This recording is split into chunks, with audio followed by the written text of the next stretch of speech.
एक पुरानी गज़ल पर गज़ल कहने की कोशिश की है, शायद किसी काबिल हो, मतलब पेश कर रहा हूँ। इरशाद।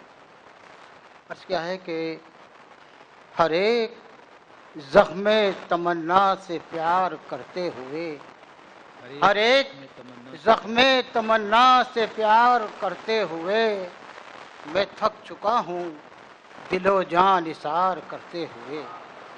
मैं थक चुका हूँ दिलो जान निसार करते हुए, और ताल्लुकात की शायद रमक थी कुछ उसमें, ताल्लुकात की शायद रमक थी कुछ उसमें, वो हिचकिचाया बहुत मुझ पे वार करते हुए। ताल्लुकात की शायद रमक थी कुछ उसमें, वो हिचकिचाया बहुत मुझ पे वार करते हुए। वो हिचकिचाया बहुत मुझ पे वार करते हुए।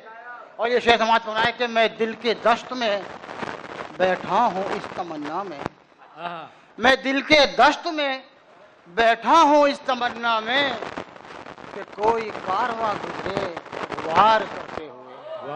मैं दिल के दश्त में बैठा हूँ इस तमन्ना में, मैं दिल के दश्त में बैठा हूँ इस तमन्ना में कि कोई कारवां गुजरे गुबार करते हुए, कि कोई कारवां गुजरे।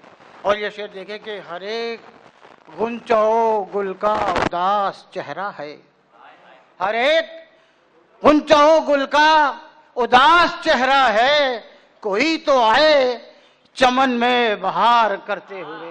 वाह वाह। हर एक गुंचो गुल का उदास चेहरा है, कोई तो आए चमन में बहार करते हुए। और मक्ता पेश कर रहा हूँ कि कदम कदम पे है अब लड़खड़ाहटे परवेज, कदम कदम पे हैं अब लड़खड़ाहटे परवेज, संभल रहा हूँ रहे उम्र पार करते हुए। संभल रहा हूँ रहे उम्र पार करते हुए, मैं थक चुका हूँ दिलो जान सार। देखिए, फहरिस्त में एक नाम ऐसा भी है जो मेरे लिए बहुत मोतबर है और काबिल एहतराम भी है।